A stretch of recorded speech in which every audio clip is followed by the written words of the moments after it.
이요한 목사님, 윤석열이 총장 재임 시절 여권 정치인 고발을 사주했다는 일명 윤석열 게이트의 의혹에 대해 있으면 증거를 대라, 권한 공작이라고 강력하게 부인하며 고발하겠다는 모습을 보니 참 가증스럽습니다.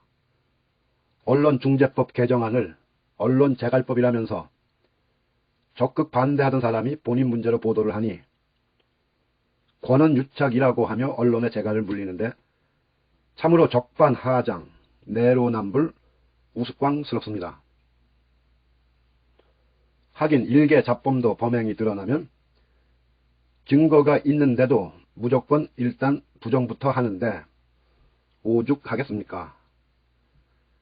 김웅의 해명에서 공익재벌하고 물타기 하지만 고발 사주한 문서를 받고 전달한 것까지 인정함은 실체는 분명히 존재하며 증거가 되는데 왜 애써 극렬히 부정하는 것일까요?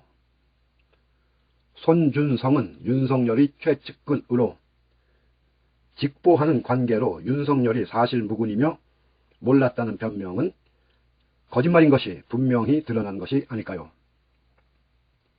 더욱이 손준성이 고발장 수신철을 대검 공공수사부장으로 기입한 것은 당시 윤석열과 대립각을 세우던 이성윤 당시 서울중앙지검장을 피하고 검찰총장인 윤석열이 직접 수사를 하겠다는 노림수라는 것을 삼척동자도 다 짐작할 것입니다.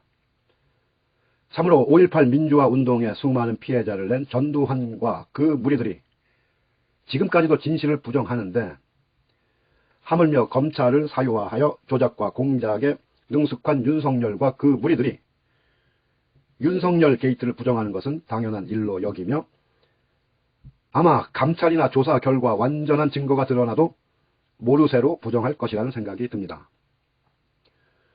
그리고 의문은 있었지만 그동안 잊고 있었던 윤석열 검찰은 계엄령과 쿠데타 조현천의 도주를 덮었고 코로나 전파로 신천지 압수수색 영장을 거절했고 조국 전 장관 수사, 원전 수사 착수 배경 등등이 이제 보니 모두 정치 공작에 의한 것이 아니었나 하는 의심이 들지 않을 수 없는 것입니다. 그런데 이렇게 대선 전국을 발칵 뒤집고 나라를 흔드는 중대한 사안인데도 불구하고 꼴통 언론들은 애써 외면하며 일면에 다루지 않으니 검찰과 야합했다는 것을 자인하는 것일까요? 그리고 조사하려면 최우선으로 한동훈의 핸드폰을 포렌식해야 할 것입니다. 증거품을 확보해 놓고도 방치하는 이유가 무엇입니까? 거기에는 윤석열, 김건희, 손준성 등의 통화 내용 등 중요한 증거가 또 있지 않을까요?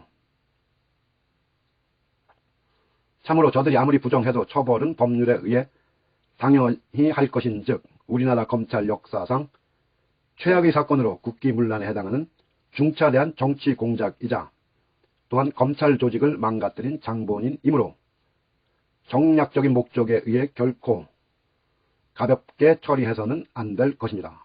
이요한 목사님.